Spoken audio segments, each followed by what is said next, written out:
حبيبه قلبي، عملنا الكنتاكي النهارده بطريقه مميزه، بطريقه مختلفه. طبعا اكيد مطبخ الكومي لازم يكون فيه اكيد حاجه مختلفه، حاجه ان شاء الله باذن الله ما شفتهاش بره.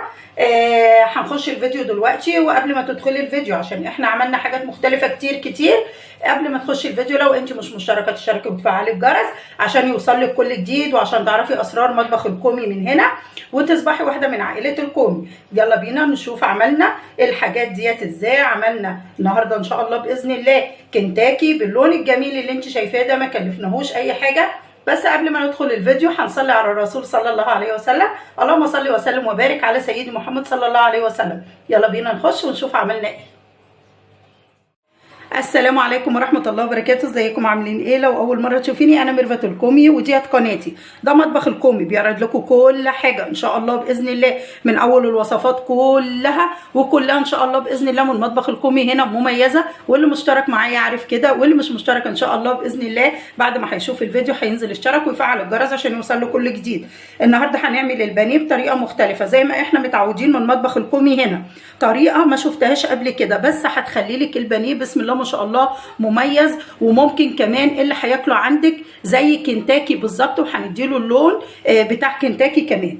طيب هنعمل ايه دلوقتي؟ بصوا يا بنات، انا ما معيش حاجه بره المطبخ خالص. يعني الحاجات اللي معانا اللي هو البصل اهوت. بصي معايا ليمونه، ومعايا توم باودر وبصل باودر، ومعايا ديت حته مكعب سكر، ومعايا الفلفل الاسمر، ومعايا دوت كاري، ومعايا الملح بتاعي وما تكتريش، ومعايا الاختلاف النهارده اللي هو هيبقى الاختلاف في القلي بتاعه، والاختلاف كمان في المكونات بتاعتي. اضافه لبن باودر، معايا معلقه لبن باودر، ومعايا هنا هو بصله او بصلتين متوسطين مبشورين. تمام. طيب انا هعمل ايه؟ طبعا كل اللي انت شايفاه دوت انا هنزله على البانيه بتاعي. بصوا يا بنات، حسب كميه البانيه.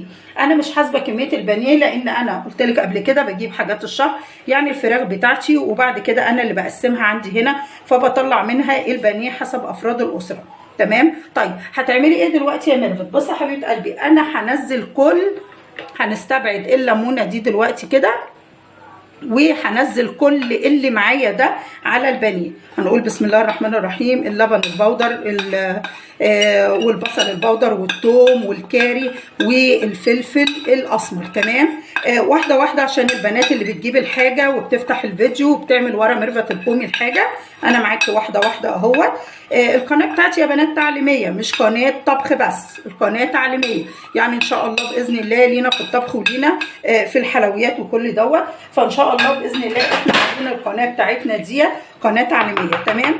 انا دلوقتي متفقين ان ايدينا بسم الله ما شاء الله كلنا نظيفه، فانا هنزل دلوقتي كده وهعمل البانيه بتاعي زي ما انت شايفه.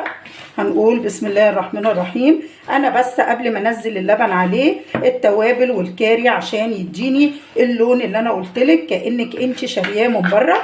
لو عندك طفل وبيحب الحاجات ديت من بره يبقى انت كده عملتي له كل حاجه هو عاوزها. تمام.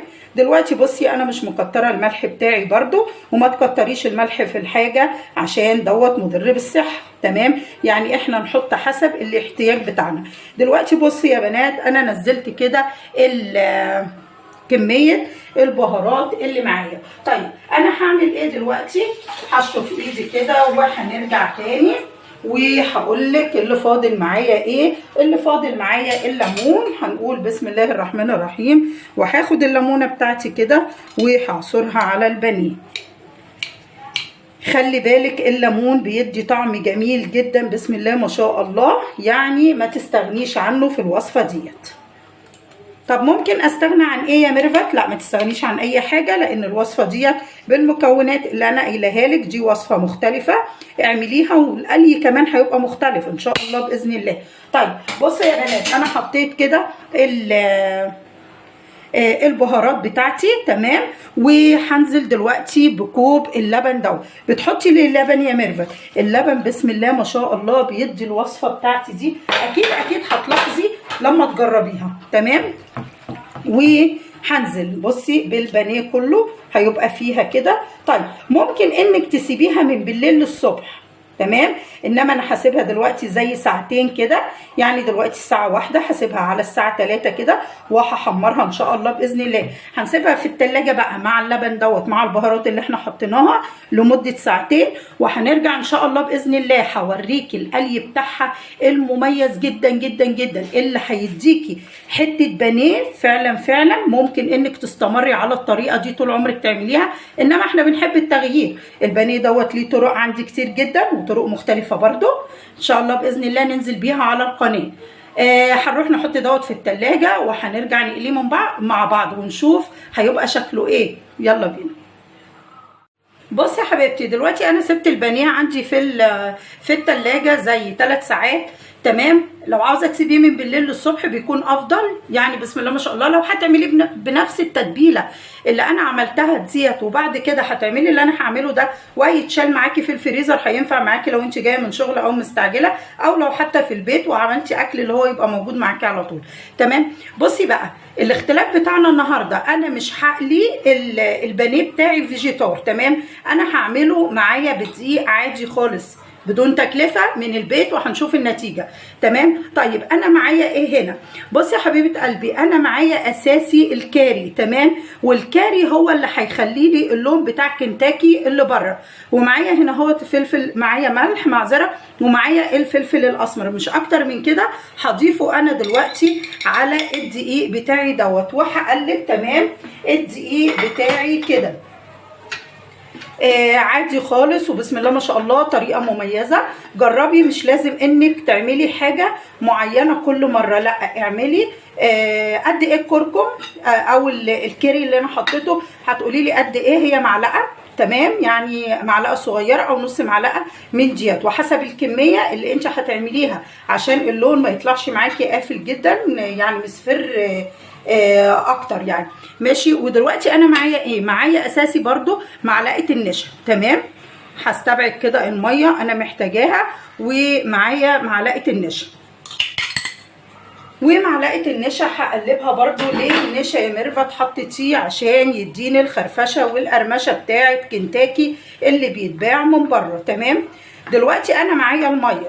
طيب هعمل ايه؟ طريقه سهله ما فيهاش اي حاجه، طريقه اقتصاديه، حاجات موجوده عندك في البيت. الشعار بتاع ان شاء الله باذن الله مطبخ الكومي من هنا ان كل حاجه لازم تكون اقتصاديه من البيت. يعني لو ما معكيش وعاوزه تعملي ان شاء الله باذن الله كل حاجه هتعمليها. تمام.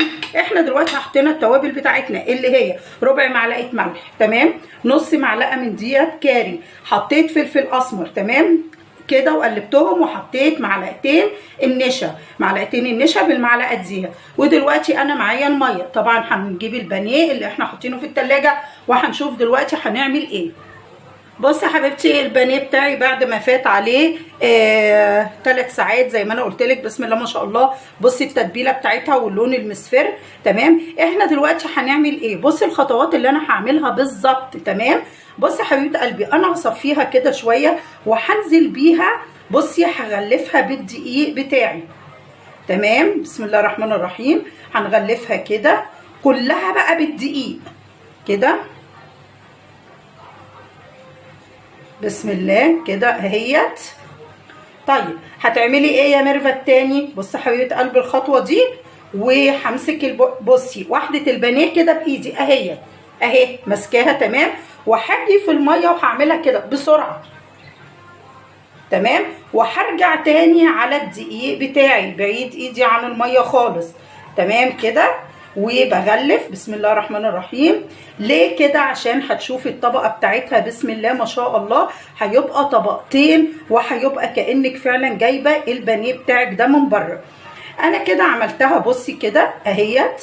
وهجيب عندي بقى الطبق بتاعي. بصي بقى حبيبه قلبي، لو انت ان شاء الله باذن الله عاوزه تعملي كميه بالمره هتعملي كميه وهتشيليها عندك في الفريزر. طبعا هتنفع معاكي لو انت في شغل، لو انت مستعجله، لو انت عندك اطفال وفي المدرسه وهتذاكري لهم، كل ده هيبقى موجود معاكي. تمام. بصي حبيبه قلبي، انا هحط البانيه بتاعي كده وهرجع هعمل واحده ثانيه عشان ان شاء الله باذن الله الموضوع يبقى سهل بالنسبه لك. تمام. فانا هعمل ايه؟ هعمل كده اهوت في البانيه. هنقول بسم الله الرحمن الرحيم، وهاخد واحده بانيه كده اهيت، هصفي كويس، وهرجع في الدقيق بتاعي وهعمل كده بسم الله كده، بسم الله الرحمن الرحيم كده. طبعا لازم يبقى عندك زيت غزير جدا، يعني زيت ياما، على اساس انها تتحمر معاكي على طول. تمام كده يا ميرفت. هتستوى من جوه، هنشوفها دلوقتي حبيبه قلبي. جميله جدا وتحفه جدا، وبسم الله ما شاء الله بيبقى لها ريحه وبيبقى لها تميز كمان. اي حاجه احنا بنعملها جديده بتبقى مميزه. بصي يا حبيبه قلبي، انا هعمل كده في الميه وهرفع على طول. تمام.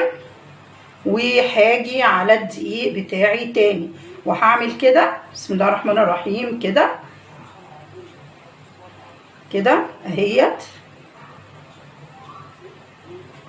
اهي. هغلفها بالدقيق كلها كده. تمام اهيت كده، وهحطها معايا في الطبق.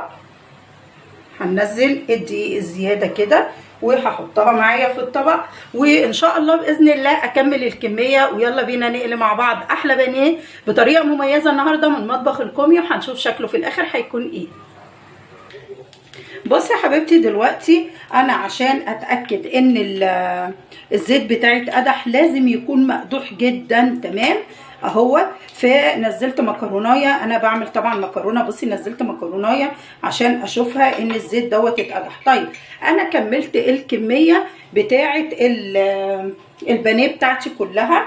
هنزل دلوقتي كده هقول بسم الله الرحمن الرحيم، وهنزل. بصي اهوت كملتهم. عاوزه تشيلي في التلاجة شيلي، عاوزه في الفريزر مش عاوزه تشيلي في الفريزر، وعاوزه انك تقليه اول باول مش على طول عشان ما يبقاش بارد، خليه في التلاجة تحت. بسم الله الرحمن الرحيم. بصي هنزل بالبانيه بتاعي كده. بصي الطبقه بسم الله ما شاء الله اللي هي بتتاخد معايا، واللون بتاع كمان كنتاكي الجميل الاصفر اللي الاطفال كلها بتحبه. تمام كده بقى. وهعمل ايه شويه كده اهوت وهبعدهم عن بعض بسم الله كده. وهنستنى طبعا لحد الطبقه انت هتشوفي من تحت كانك بتقلي اي بوفتيك اي حاجه بقى انت عارفاها. هتقومي جايه ان شاء الله باذن الله اول ما هتحمر من تحت هتشوفي الطراطيف بتاعتها، هتقلبيها على الناحيه الثانيه. تمام. بصي احنا مع بعض كمان دلوقتي على اساس ان شاء الله باذن الله اوريكي اول 3 انا هطلعهم شكلهم ايه واكمل الباقي. يا ميرفت نعمل جنب البانيه اللي انت عملتيه دوت ايه. انا عامله جنبه مكرونه. تمام. ممكن انت اعملي جنبه رز بالكاري عادي خالص، اعملي جنبه اللي انت عاوزاه. اقلي جنبه بطاطس، شيبسي، شويه سلطه، عادي خالص. تمام. بصي بسم الله الرحمن الرحيم. بسم الله ما شاء الله على قطعه البانيه معايا. بصي الجمال وبصي الحلاوه كانها من بره. وهنقول شعار مطبخ الكومي، ليه تشتري من بره لما انت تعملي كل حاجه في بيتك اقتصاديه ان شاء الله باذن الله.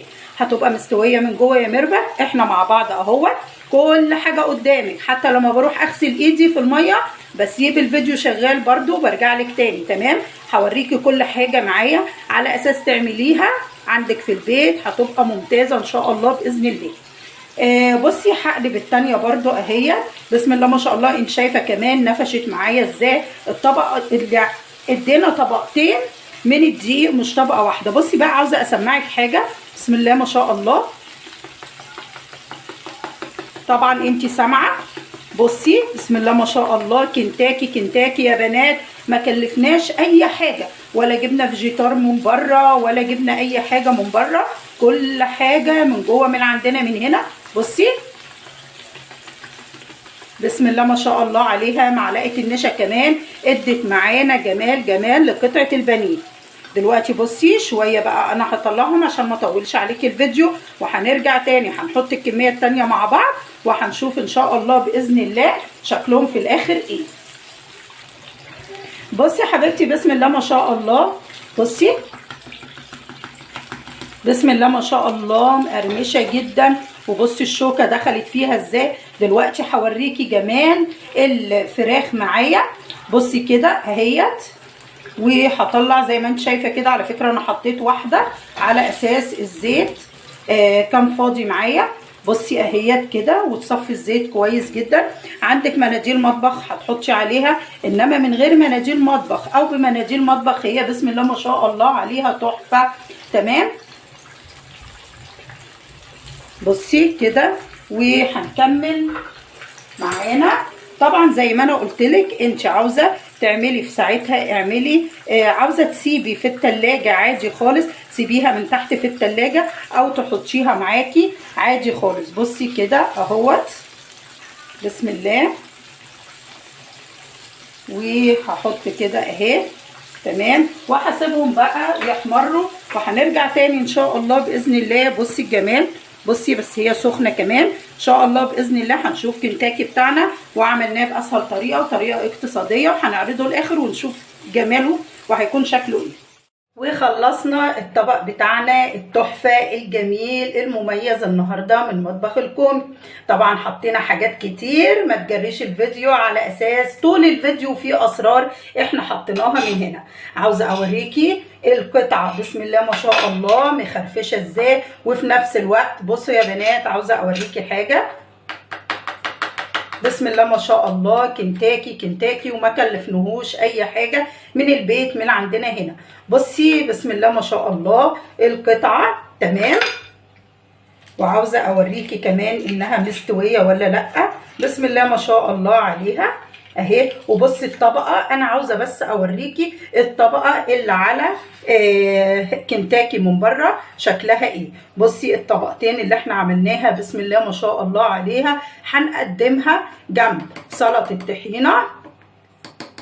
يا رب تعجبك ويعجبك اللي احنا عملناه النهارده ان شاء الله باذن الله. لو عجبك الفيديو هتدوسي اعجاب، وان شاء الله باذن الله لو انت مش من عائله الكومي لازم هتدوسي اشتراك وتفعلي الجرس عشان تصبحي من عائله الكومي هنا، عشان تصبحي محترفه في كل حاجه بنعملها من هنا، حلويات وجميع الوصفات والاكلات الدايت والاكلات العاديه. يا رب النهارده ما اكونش ضيفه تقيله عليكم، والسلام عليكم ورحمه الله وبركاته.